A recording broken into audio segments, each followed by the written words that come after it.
Bihar board की OMR sheet को किस तरीके से फिल करना है, आज की इस वीडियो में हम लोग लाइव क्वेश्चन पेपर के साथ एक एक चीज डिटेल में समझने वाले हैं।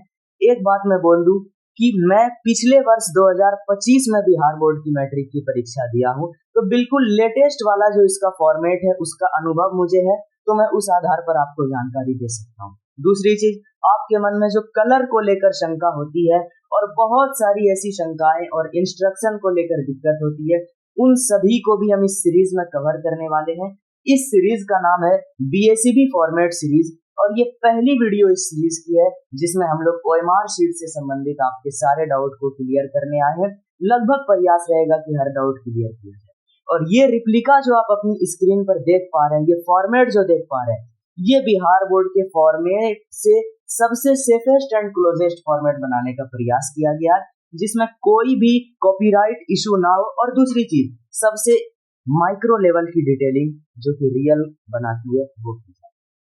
तो चलिए अब हम लोग स्टार्ट करते हैं। यहाँ पर आप लोग सबसे पहले ऊपर में ये जो लिखा हुआ देख पा रहे हैं, प्रसारित जीएस सैंपल प्रैक्टिस शीट, इसी जगह पर आपका बिहार बोर्ड में लिखा रहेगा बिहार विद्यालय परीक्षा समिति, और नीचे लिखा रहता है वार्षिक माध्यमिक परीक्षा, जैसे 2026 है तो 26, और ये ओएमआर उत्तर पत्र। चलिए पहली चीज आपको बता दूं कि कुछ महत्वपूर्ण जानकारी इसमें है, जैसे कि ये स्कैनर है जिसे आपको नहीं छेड़ना है। ये ओएमआर के सीरियल नंबर की जानकारी को कलेक्ट करता है। ऊपर की तरफ 1 से लेके 8 के बीच में पहले क्या होता था, यहाँ पे 7 तक रहता था, बट जब से मैंने एग्जाम दिया ये 8 हो चुका है। क्यों? क्योंकि एक एक्स्ट्रा चीज इसमें ऐड हो गया है, वो है बीएसीबी यूनिक आईडी। यहाँ पर क्या रहता है 5 नंबर पे बीएसईबी यूनिक आईडी, और इस तरह से आपका सारा डिटेल भरा है। उसके बाद 9 नंबर से आपको लिखने का काम शुरू करना है।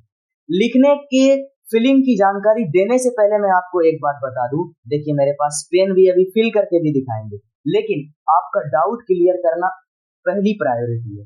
तो डाउट क्या था कि भाई कलर आपने बहुत जगह ऑरेंज देख लिया है और आप कंफ्यूज हो रहे हैं कि बोर्ड एग्जाम में ऑरेंज होता है या पिंक होता है। तो एक बात आप क्लियर याद रखें कि बिहार बोर्ड की परीक्षा 2 पाली में 2 अलग अलग तरीके का कलर यूज किया जाता है। जो पहली पाली यानी फर्स्ट शिफ्ट होती है, उसमें आपका हमेशा इस तरीके का स्टैंडर्ड पिंक कलर का यूज किया जाता है, जो जनरल कलर है। और जो सेकंड सिटिंग द्वितीय पाली जो होती है, उसमें आपका कलर जो है वो येलोइश ऑरेंज कलर का दिया जाता है। यहाँ तक आपका कलर का डाउट क्लियर हो चुका है। अब बात करते हैं हम लोग फिल करने वाली चीज। यहाँ पर आप फोटो वाले सेक्शन को ब्लैंक देखकर कंफ्यूज नहीं होइएगा। आप स्क्रीन पर देख लीजिए कि ये जो फोटो का सेक्शन है, ये आपका पहली पाली हो या दूसरी पाली, कोई भी शीट हो, उसमें हमेशा ब्लैक एंड व्हाइट कलर में रहता है। ब्लैक एंड व्हाइट में आपका एग्जाम में भी फोटो रहता है, ये कलर्ड नहीं है, ठीक है, अभी जहां तक मैंने परीक्षा अनुभव की। अब बात करते हैं, भरना स्टार्ट करते हैं। यहाँ पर सबसे पहले एक एक करके ये देखिए 9 नंबर पे आपको दिख रहा है प्रश्न पत्र क्रमांक लिखें, right question paper serial number. इसको लिखने में जरा सा आपको मिस्टेक करने से बचना है। यहाँ पर जब आप पेपर अपना देखेंगे तो ये जो आपका सीरियल नंबर है ना, ये इस तरह से, कुछ लोग क्या करते हैं कि ये चीज जो प्रिंट होता है उसको लिख देते हैं और इसको छोड़ देते हैं, लेकिन मैं आपको बता दूं सीरियल नंबर हमेशा उसके विषय कोड से स्टार्ट होगा। तो ये पूरा खाने में जो कुछ भी है बिल्कुल स्टार्टिंग से एंडिंग तक लिख देना है। जैसे यहाँ 112 से स्टार्ट है, क्योंकि साइंस का मैंने एग्जाम्पल लिया, तो यहाँ पे आपको अच्छे से 112 लिखना है।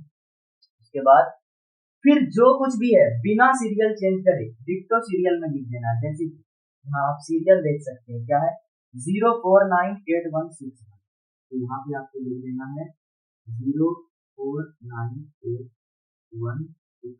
बिल्कुल जहां तक चला जाए आप ये नहीं देखेंगे कि 4 खाना है 3 खाना, वो उनका कोड है। यहाँ जो लिखा है आपको वो डायरेक्ट। अगला, परीक्षा केंद्र का नाम। कई बार परीक्षा केंद्र का नाम आपका बहुत बड़ा बड़ा होता है, जैसा कि विशेषकर मैंने अपने एग्जाम में अनुभव किया था। इतने बड़े नाम आपके एग्जाम की ओएमआर पे फिल नहीं हो पाते, फिट नहीं हो पाते। तो उसको फिट करने का एक तरीका है कि आपका कितना भी बड़ा नाम हो, उसका जो स्टार्टिंग का कैपिटल लेटर है उससे शॉर्टकट बना दीजिए।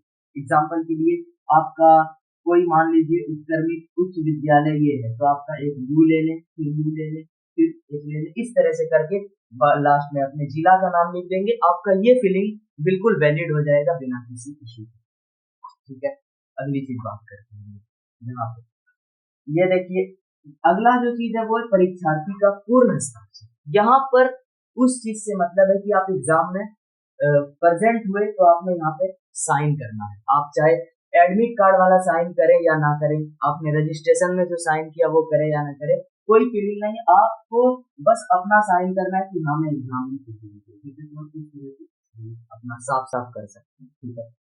उसके बाद यहाँ आपके जो शिक्षक होते हैं वो आएंगे और वहां पे साइन। अगला जो तीसरा चीज है केंद्राधीक्षक की मुहर, इस कॉलम को आप ध्यान से देखें। यहाँ लिखा होता है कि केंद्राधीक्षक की मुहर इसी बॉक्स के अंदर ही रहनी चाहिए, जरा भी बाहर कदापि नहीं, ठीक है। तो वो लोग अच्छे से मुहर इसी बॉक्स के अंदर मार के देते हैं। मैंने सैंपल के लिए तो सारी जीएस मुहर लगा दी नीचे आपको। अगला 11 नंबर जो है वो है प्रश्न पत्र का सेट कोड। प्रश्न पत्र सेट कोड में यहाँ क्या लिखा है, जिस सेट कोड का प्रश्न पत्र आपको मिला है उस सेट कोड के घोलक को नीले या काले बॉल पेन से भरना है। तो ओएमआर शीट के किसी भी भाग में फिल करते समय या लिखते समय आप दो ही कलर के पेन का उपयोग कर सकते हैं, नीला काला, और वो बॉल पेन होना चाहिए। बॉल के अलावा कोई भी एक्स्ट्रा चीज बिल्कुल भी अलाउ नहीं है, विशेषकर ओएमआर में तो बिल्कुल प्रतिबंधित है। तो यहाँ पर आते हैं हम लोग, यहाँ नीचे लिखा है सही सेट कोड को नीचे के बॉक्स में लिखें और गोलक को वही चीज नीले काले बॉल पेन से प्रगाढ़ करें, मतलब पूरा करें। तो अब देखिए मैंने अपना क्वेश्चन पेपर लिया, सेट कोड इस तरह से बड़ा बड़ा लिखा होता है ब्लैक व्हाइट में, ए बी सी डी जो भी सेट कोड है। यहाँ मेरा ए दिया हुआ है, तो आपको इस बॉक्स में क्या करना है, सिंपल ए लिखना है, ए लिख दिया। और ये जो ए वाला डब्बा है इसके सामने आपको फिल कर देना। फिल करने का क्या तरीका है अभी देखिए, बिल्कुल इससे हल्का फुल्का बाहर हो जाएगा, कोई दिक्कत नहीं। अब मैं फिर से डाउट आपका लेने वाला हूँ, क्यों? क्योंकि ये डाउट सीरीज ज्यादा है, फिल करने से ज्यादा डाउट सॉल्व करेंगे। डाउट ये होता है कि कई बार ये गोले के बाहर आ जाता है तो लगता है कि नंबर कट जाएगा, ये गोले से बाहर इस तरह से कुछ ऐसे खींच जाता है तो लगता है नंबर कट जाएगा।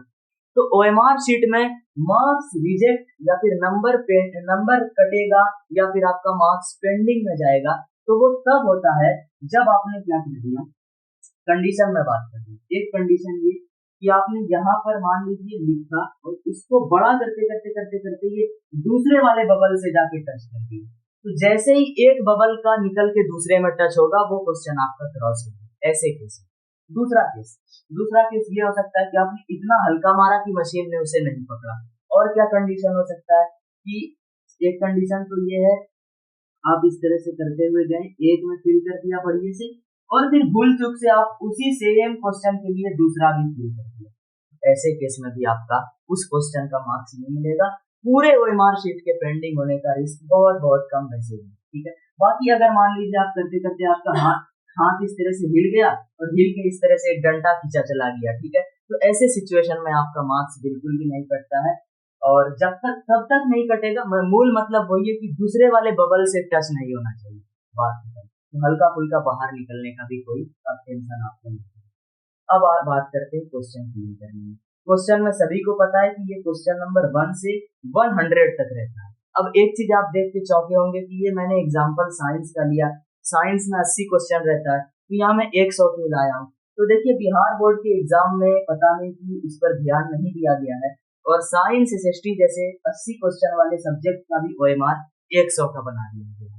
तो आप बोलेंगे इससे दिक्कत तो होता होगा, तो दिक्कत इसलिए नहीं होता कि ओएमआर चेकिंग में वो सिस्टम डाल दिया गया होगा कि आपको 80 के अंडर में ही चेक करना है, 80 के बाहर कुछ करें उसको मतलब नहीं रहता होगा। तो वैसे भी मतलब मेरे कहने का था फॉर्मेट में पांचों सब्जेक्ट या जितना भी सब्जेक्ट का एग्जाम है सब में 1 से 100 तक का ऑप्शन रहता है।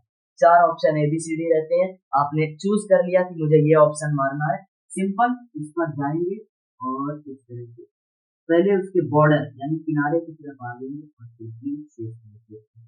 फिल कर देंगे। पेन का आपका डाउट है कि ब्लैक ले या ब्लू ले, मेरी पर्सनल चॉइस है कि ब्लैक पेन जो है ये चीज फिल करने के लिए, ओएमआर फिल करने के लिए या अटेंडेंस शीट के लिए या कवर पेज के लिए, इन सब पे जो दिखता है तो ब्लैक ज्यादा आपको स्टैंडर्ड लगता है और ब्लू थोड़ा रफ लगेगा, जैसे मैं यहाँ पे करके देखूंगी